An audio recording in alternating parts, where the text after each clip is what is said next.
What's up guys, welcome to a brand new video. I'm Ambassador Zimmy with the Xbox Ambassador Program, and today I'm going to be reviewing Red Dead Redemption 2. Like in my previous review, I won't really have a structure to this video. I'm just going to talk about what I liked and disliked about this game. Anyway, let's go ahead and get on with it as we talk about Red Dead Redemption 2. So honestly, I don't really know where to start with this. This game that Rockstar has created is nearly perfect. It is a vast open world that spans from dry deserts to the rolling hills of the Great Plains, from foggy swamps to lush forests to snow-covered mountaintops. The map in Red Dead Redemption 2, for lack of a better word, is just simply huge. It, along with the new Red Dead Redemption 2 map, also has included the entire map from the previous Red Dead Redemption game as well. Not only is this game world huge, but it's also diverse and filled with a ton of just really cool, unique moments to encounter. Whether it be watching an eagle swoop down to prey on a rabbit randomly while riding down a trail, or finding someone in trouble on the side of the road, there seems to always be really neat, interesting moments to be had. And if you ever get tired of running around with your gang, robbing and avoiding the law, you can always go on your own to fish, hunt, collect some bounties, or play some random mini games like poker and dominoes. For me, realism in games has always been something I get really excited about, and I think Rockstar has been able to balance the realism in this game so that players like me who enjoy a more realistic approach will be happy, while also not taking away from other gamers who could care less about realism.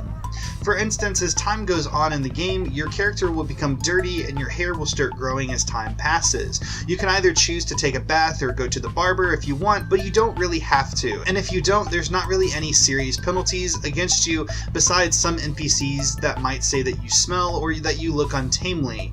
But it's just fine little details like that that makes the game even more special. While playing this game, I was constantly gripped by the storytelling. Cutscenes are not separated through loading screens like traditional games. Rather, they're blended in with actual gameplay. This may not seem like a huge game changer, but it really does make playing this game more immersive and almost like watching an amazing Western film rather than playing a game at times. The gameplay for Red Dead Redemption 2 will feel very familiar for those who have played GTA or the previous Red Dead game. The shooting mechanics have been upgraded a lot, and it seems like you have less health, making shooting from cover almost a necessity. Deadeye has also made a return, allowing you to slow down time and take out multiple enemies at once. And for those who have never played Red Dead before this game does serve as a narrative prequel to the series as a whole, so jumping into this game before playing the first Red Dead Redemption won't really affect you at all. To be honest, this game has so much going for it, taking everything that fans loved from the first game and just expanding and building on it. But I do want to talk a little bit about things that I just really didn't like. Firstly, the map is huge like I've already said,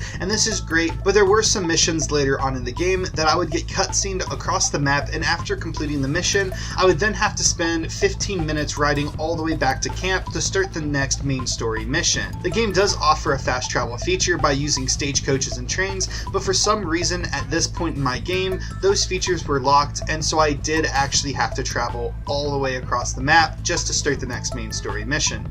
Now this is a little bit nitpicky, I know. Many gamers probably won't even care about this, but for the few that do, this isn't a game killer. I just thought I would mention it. And lastly, I find it very disheartening how basically all of the main story takes place in the new sections of the map, and to be honest, I don't really understand why. As I was playing the game, I kept hoping that the gang I was traveling with would eventually go to Mexico or some section of the previous Red Dead Redemption map, but that never came to be. After you beat the main story of the game, you can actually travel all across the older Red Dead Redemption map and visit many of the locations fans will remember from the first game. But still, I don't really understand why Rockstar would release this game with half of the map completely useless besides the nostalgia factor that it would give for older players. Hopefully they might release DLC allowing us to play the first Red Dead Redemption game fully remastered, or maybe they might have some use for the other part of the map later on when multiplayer is released to the game.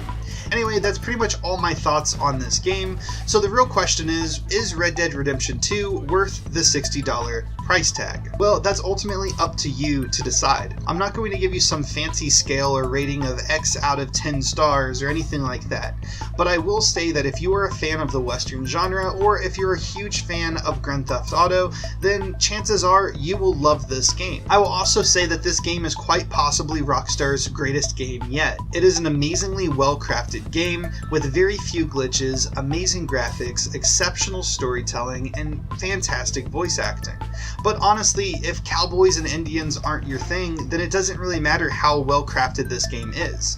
Either way, hopefully I've helped you make a choice and decide whether or not you think Red Dead Redemption is worth it to you. If you have any questions about this game, please make sure to put them in the comment section below, and either I or another viewer who has played the game will hopefully be able to answer your question. If you enjoyed this video and would like to see me continue doing game reviews, please make sure to like this video. And if you never want to miss out on any of my Xbox tutorials, game trailers, or just general Xbox news, please make sure to hit that subscribe button. Thank you all once again for watching this video. I hope you have a fantastic day. Peace out, guys.